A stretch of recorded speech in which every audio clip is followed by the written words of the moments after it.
I went to college. I went and worked out 5 hours a day, and I was working on construction, because in those days in bodybuilding there was no money. I didn't have the money for food supplements or anything, so I had to go to work. So I worked on construction. I went to college. I worked out in the gym, and at night from 8 o'clock at night to 12 midnight, I went to acting class 4 times a week. So I did all of that. There was not one single minute that I wasted. And this is why I'm standing here today. With the age of 20, I went to London and I won the Mr. Universe contest as the youngest Mr. Universe ever. And it was because I had a goal. You see, if you don't have a vision of where you go, and if you don't have a goal where you go, you drift around and you never end up anywhere.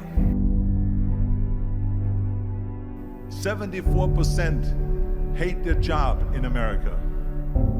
The majority of people don't like what they're doing, because they're really not doing it because they didn't have a goal and they followed this goal. They just aimlessly drift around, and then all of a sudden there's a job opening, so they get that job because you have to work.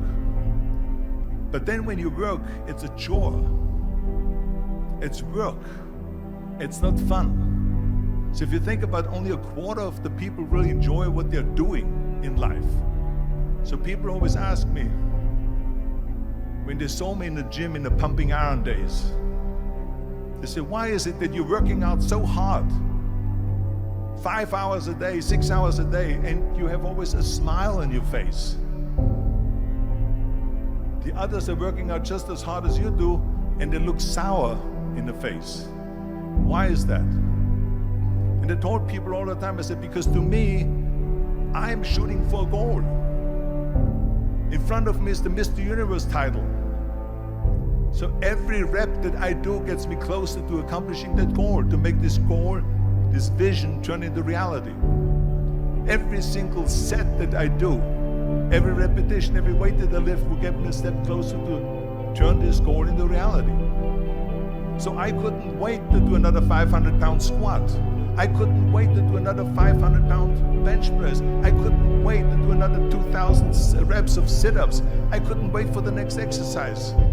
You got to have a purpose no matter what you do in life. You got to have a purpose. And Muhammad Ali worked his butt off. And I saw it firsthand. And I remember that there was a sports writer that was there in the gym when he was working out and he was doing sit-ups. And they asked him, how many sit-ups do you do? And he said, I don't start counting until it hurts. Now think about that. He doesn't start counting his sit-ups until he feels pain. That's when he starts counting. That is working hard. And so you can't get around the hard work. It doesn't matter who it is. Work your ass off. There is no magic pill. There is no magic out there. You cannot get around. You have to work and work and work. Make sure of this and make sure of that and all that stuff. So it's work. And it drives me crazy when people say they don't have enough time to go to the gym for 45 minutes a day and work out. Or to do something for 45 minutes to an hour a day to improve. If it is physically improve or if it is mentally to improve. Imagine you read 1 hour a day about history. How much you will learn after 365 hours in 1 year. Think about if you study about the history of musicians, of composers, how much you would know. Imagine if you would work on a business, on some business that you want to develop every day for an hour. Imagine how further along you will go and get. So it drives me nuts because when people say we don't have the time, we have 24 hours a day. We sleep 6 hours a day, so that gives you still 18 hours. So there's someone shaking their head out here in front. They say probably, I don't sleep 6 hours, I sleep 8 hours, right? or just sleep faster. So we have 18 hours a day. The average person works around 8 to 10 hours. So let's assume it's 10 hours, so we have 8 hours left. Then you travel around an hour a day, maybe 2 hours a day. So now you have still 6 hours left. So what do you do with these 6 hours? What do you do with these 6 hours? Then we eat a little bit, then we schmooze a little bit, talk a little bit to people and all that stuff.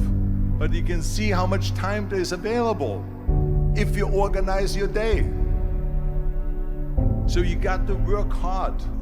I hate plan B. And I tell you why.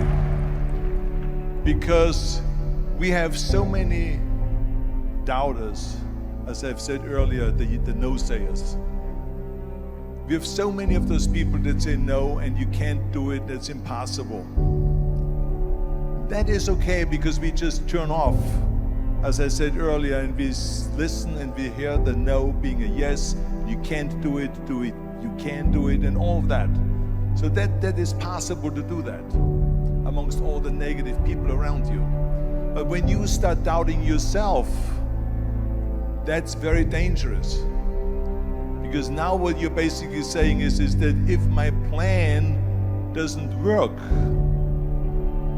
I have a fallback plan, I have a plan B.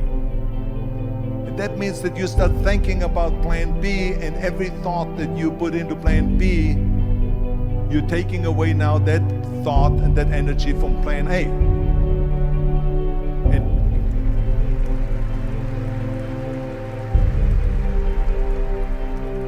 And it's very important to understand that we function better if there is no safety net, because plan B becomes a safety net. It says that if I fail, then I fall and I get picked up and I have something else there that will protect me. And that's not good, because people perform better when there's no safety net. People perform better in sports and everything else if you don't have a plan B. I'm telling you, I've never ever had a plan B. I made a full commitment that I'm gonna go and be a bodybuilding champion. I made a full commitment that I'm gonna be in America. I made a full commitment that I'm gonna get in the show business and I'm going to be a leading man. No matter what it takes, I will do the work. I will do the work over and over and over until I get it. And the same was in politics and everything like that. So to me, it is very dangerous to have a plan B, because you're cutting yourself off from the chance of really succeeding. And the reason, one of the main reasons why people want to have a plan B is because they are worried about failing. What is if I fail, then I don't have anything else? Well, let me tell you something, don't be afraid of failing, because there's nothing wrong with failing. You have to fail in order to climb that ladder. There's no one that doesn't fail. Michael Jordan said in one of his interviews, when they said, "You're unbelievable, you're the greatest basketball player of all times." I mean, tell me about that. And he says, well, you're just mentioning the successes. But he says, for me to become the greatest basketball player, I missed 9,000 shots when I was playing basketball at the NBA games. So during these games that he was so successful, he missed 9,000 shots. Does it make him a failure? No. He's one of the greatest basketball players of all times, but he failed 9,000 times. Do you get it? We all fail. It's okay.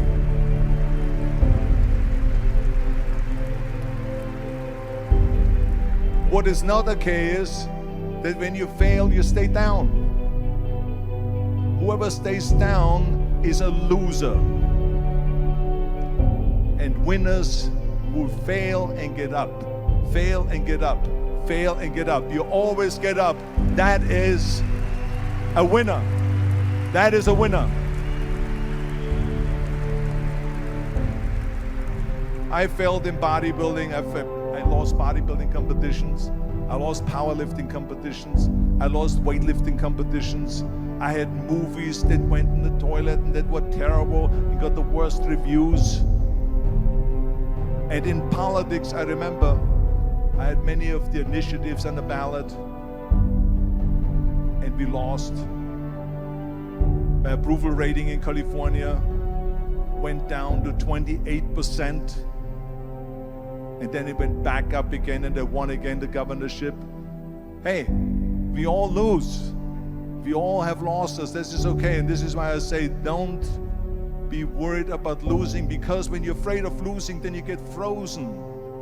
You get stiff, you're not relaxed. You got to be, in order to perform well in anything, if it's in boxing or if it is on your job or with your thinking, is only happening when you relax. So relax. It's okay to fail. Let's just go all out and give it everything that you got. That's what it is all about. So don't be afraid to fail.